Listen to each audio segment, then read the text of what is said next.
La cuarta edición de Energear Chile está reuniendo a los actores más importantes del sector renovable en Chile, por supuesto, para hablar de esta situación. Tengo el placer de saludar hoy a Analía Rojas, ella es directora ejecutiva de Acera. Bienvenida, gracias por estar aquí con nosotros. Muchas gracias a ustedes por la invitación. Energear, una vez más, marcando la agenda del sector energético y especialmente del eléctrico para este 2024. Analía, gracias de nuevo. Abriendo el panel de esta mañana y digamos que abriendo la jornada se ha hablado mucho de desafíos de transmisión, de electrificación, sobre todo de un país donde hay mucha generación. También se habla de problemas de almacenamiento. ¿Cuál sería el panorama desde Acera de la actualidad renovable en el país? Sí, oye, muchas gracias por la pregunta. Precisamente estábamos hoy día repasando los temas más importantes con cifras que son bastante relevantes, ¿cierto? Para un mercado eléctrico con una capacidad instalada de 35 gigas, hay 15 de esos que son energías renovables no convencionales, representan un 37% de la generación anual del 2023. Si a eso le agregas la generación hidroeléctrica convencional, ese 26% más, llegamos a un 63% de energías renovables sin emisiones. Es una súper buena noticia. Por eso es tan difícil o tan complejo cuando hablamos de riesgos, ¿no? Y cómo enfrentamos los riesgos de un sector que se está transformando rápidamente en comparación además a otros mercados de la región, y ahí me gustaría centrar el mensaje de Acera en la importancia de desarrollar la normativa y la regulación aplicada para el almacenamiento. Lo dije al final de la intervención del panel, almacenamiento es hoy día una de las necesidades más importantes, pero no solamente en términos de los proyectos que los propios agentes estén desarrollando, estén tratando de conectar o estén tratando de evaluar, sino también desde el punto de vista de cómo funcionan estos sistemas en el mercado. ¿Cuándo se carga la batería, por ejemplo? ¿En qué momento el coordinador va a determinar el punto óptimo, ¿cierto? El momento óptimo de esa carga? Eso va a ser determinante en los ingresos que estos sistemas tengan. También la participación del standalone en la comercialización, que hoy día es una barrera, digamos, no están autorizadas, entonces ahí también hay temas. El reglamento de potencia firme, que ya está en la última fase de la aprobación por parte del Ejecutivo, hay algunos temas también ahí que hay que cerrar bien para poder entender esas señales de certidumbre que necesitan los agentes para ese desarrollo específico de almacenamiento. Hoy día tenemos en algunas horas del día un máximo de 93-95% de penetración de energías renovables no convencionales, pero ocurre en una sola hora. Claro. El desafío es cómo hacemos distribuir esa cantidad de energía renovable no convencional a lo largo específicamente de las colas del día, ¿no? En la mañana y especialmente en la noche.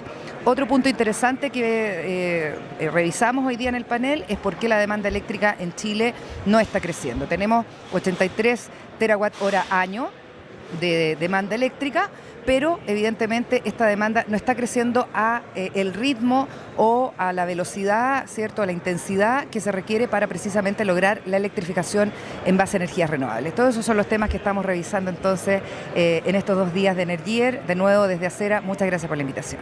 Pues muchas gracias a ti, Analía. Quería una última pregunta, es: ¿las energías renovables pueden sonar como un tema nuevo cuando se habla de la población en general?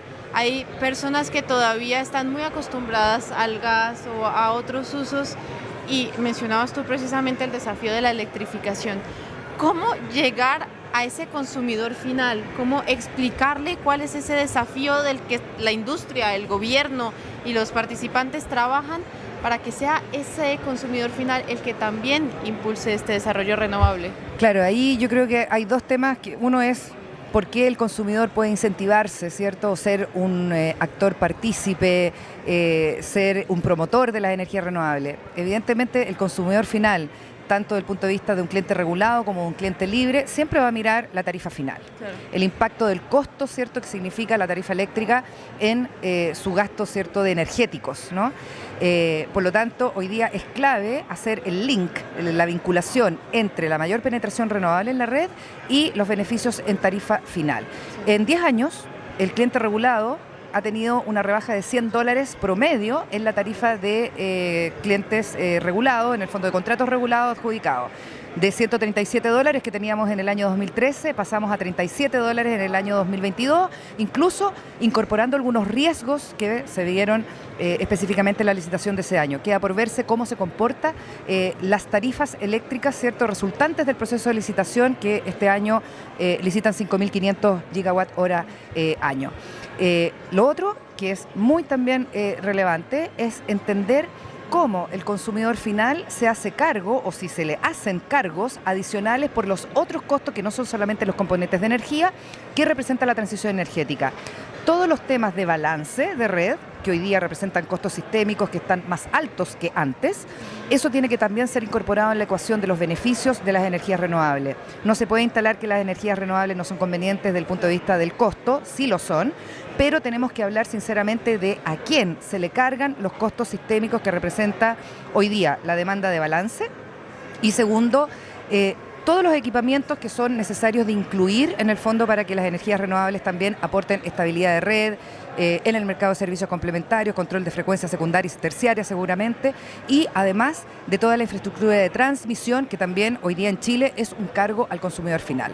Esos son los temas que yo creo que van a marcar nuestra agenda, por eso es tan importante la discusión en el Parlamento de la ley de tarifas eléctricas y luego otra gran reforma, la reforma a la transición energética, que incluye un capítulo muy, muy importante de transmisión y de cómo los costos de la transmisión se cargan o no al consumidor, y la planificación, sobre todo si es que esta planificación está respondiendo a la velocidad de la instalación de la oferta de generación. Precisamente hablabas de transmisión y esa sin transmisión no hay transición, esa frase tan importante que además viene mucho al mercado chileno y a esta geografía chilena tan desafiante, tan importante. ¿Qué podemos esperar de transmisión a futuro y cómo hacer a trabajar? Sí, yo creo que hay una cuestión muy importante que es la incorporación de almacenamiento al nivel de transmisión. La incorporación de almacenamiento eléctrico no solamente ocurre a nivel de generadores, también ocurre a nivel de la transmisión. Por eso hay un capítulo entero en la industria eléctrica que se llama los activos de almacenamiento como activos de transmisión. Creo que es un capítulo que hay que desarrollar, que hay que estudiar normativamente también y entender finalmente si el costo, dónde se ubique, en qué segmento, si como standalone, como una hibridación, ¿cierto?, de proyectos de generación o como un activo de la transmisión. Eso es un capítulo que tenemos que discutir, desarrollar para entender en el fondo dónde el almacenamiento es más eficiente, es más barato y que tenga impactos obviamente en la tarifa del consumidor final. Analía, muchas gracias por estar en las cámaras y micrófonos de Review Energy. Muchas gracias a ustedes también.